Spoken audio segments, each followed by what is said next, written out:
Greetings my friends and welcome to No Nonsense Metal Reviews. I'm George and today I've got yet another one of those underrated albums to talk to you about. Albums that either I just feel don't get nearly enough love and appreciation, or albums that I feel just get kind of hated and looked down, talked down about a little bit unjustly, a little bit too often.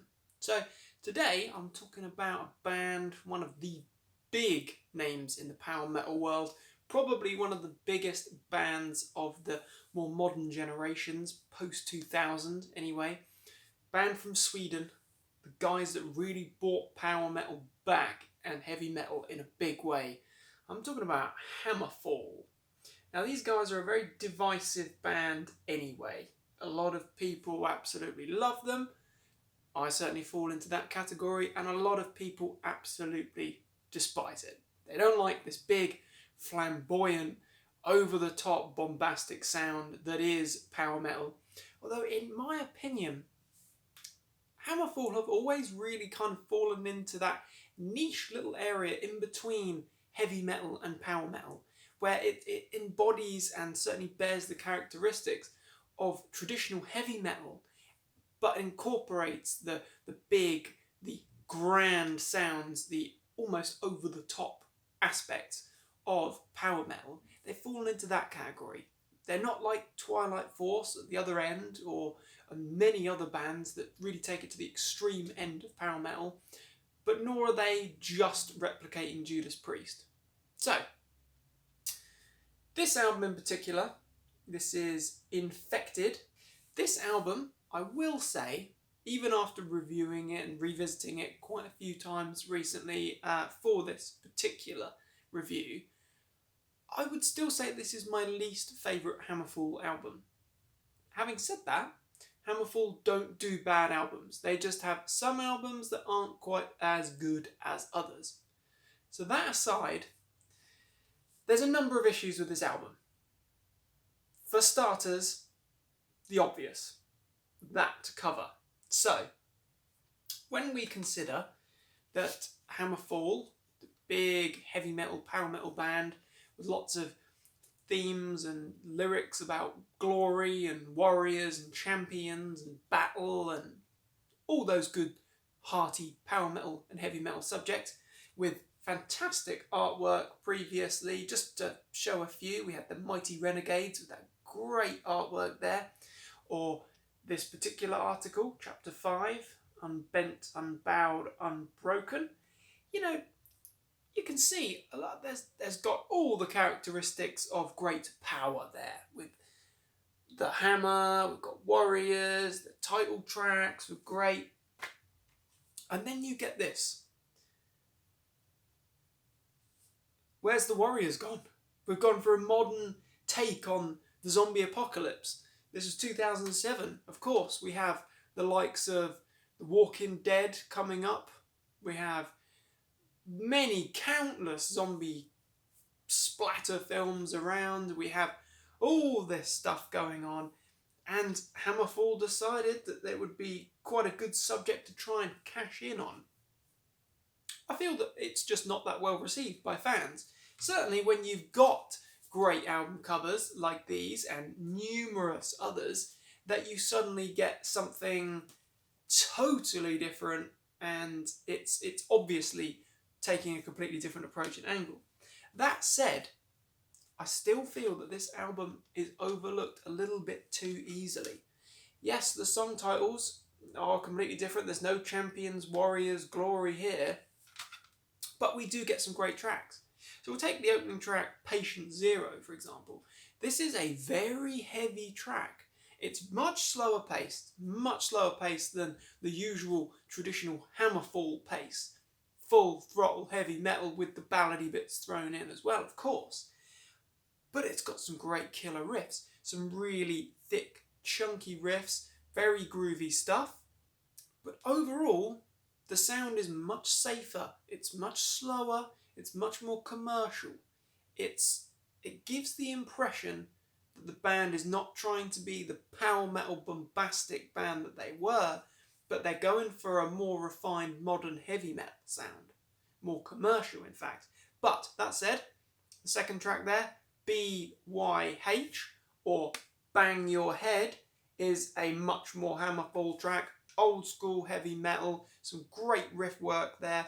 The musicianship is certainly not letting down the Hammerfall name. You get great musicianship, absolutely. Instrumentals are on top form.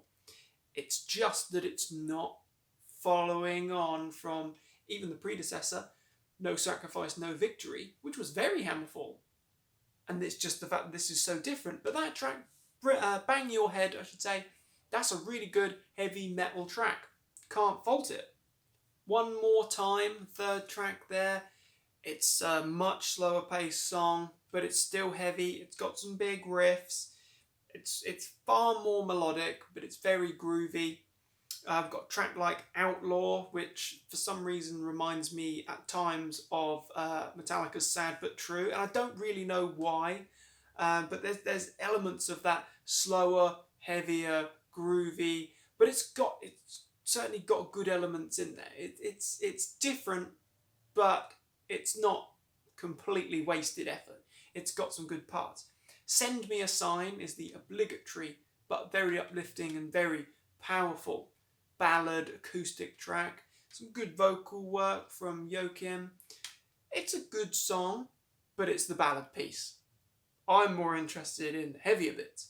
And when we get to, and I'll try and pronounce this correctly, Dia de los Muertos, I really hope that I haven't absolutely butchered that one. But that is a good track. More of a heavy metal track, more of a power metal track, some great riffs again, can't really fault it. I Refuse is probably one of the highlight tracks. It's a very good song. It's got some great heavy metal riffing, very traditional. Plenty of groove there. We've got 666, The Enemy Within. That sounds far more metal, and actually, yes, it is a lot more metal. It's a lot more power metal. Gets some great riffs, great chorus. It's very good stuff. The album highlight for me could well be Immortalized. That, to me, is much more of a power metal song. Much more in line with what Hammerfall had made their name doing, what they had been doing, although certainly not on the same level, shall we say. But it's got good riffs, it's got great riffs, it's got good vocal work, it's got all of the Hammerfall elements that we want to hear. Let's Get It On is, well, it's got great galloping heavy metal riffs, but to be honest, it's more of a power metal party anthem. Not a bad track at all. Very uplifting, very big. We've got great choruses, but the overall song, to be honest, is very cheesy, which in essence is not a bad thing, because power metal can be often, at times, and Hammerfall certainly were at times, quite cheesy, but not a bad thing. Not a bad thing, because it's more in what we know, shall we say. Then we've got the last track there, Redemption. That's I think it's over 7 minutes long. It's a much longer song. Tons of synths and keys, very synths driven. Weirdly enough, at times it reminds me more of Motionless in White, early Motionless in White, than it does Hammerfall. It's almost got this synths heavy, powerful metalcore thing going on, and it's different. I can't say it entirely works. Doesn't really deliver, but it's not a bad song. It's just not one of the best songs on this album. So, although I'm probably not really selling the album, I do feel that for certain tracks, this album is very much worth listening to. Certainly not quite worth the disappointment and disapproval that is lumbered onto it. I would say, if you wanted to give this album a go, maybe you weren't all that familiar with Hammerfall, or maybe you are and you've heard this once, maybe twice, and thought, nah, not for me. Revisit it with an open ear and an open mind, and I think, if for no other tracks, Patient Zero, BYH, I'll try to pronounce it again, Dia de los Muertos, and Immortalized. Absolutely worth hearing. Some very good heavy metal, power metal tracks. Great musicianship and vocal work from the band. Really, it's not their greatest album. No, of course. No, it doesn't quite follow the great trend of the predecessors, but they're good songs, and actually, it's quite a good album. So there you have it. The Mighty Hammerfall, with a release from 2007, Infected, very much jumping on the zombie bandwagon there. Say 2007, it's 2011. I thought that didn't quite sound right. 2011 Hammerfall Infected. Thank you very much for watching. What do you guys think of this album? If you haven't heard it, check it out and then let me know, because I am very interested to hear other thoughts and opinions on this particular album. Thanks for watching. Feel free to like and subscribe as always. It's very much appreciated. Check back soon for more reviews and recommendations. Take care and stay heavy, my friends.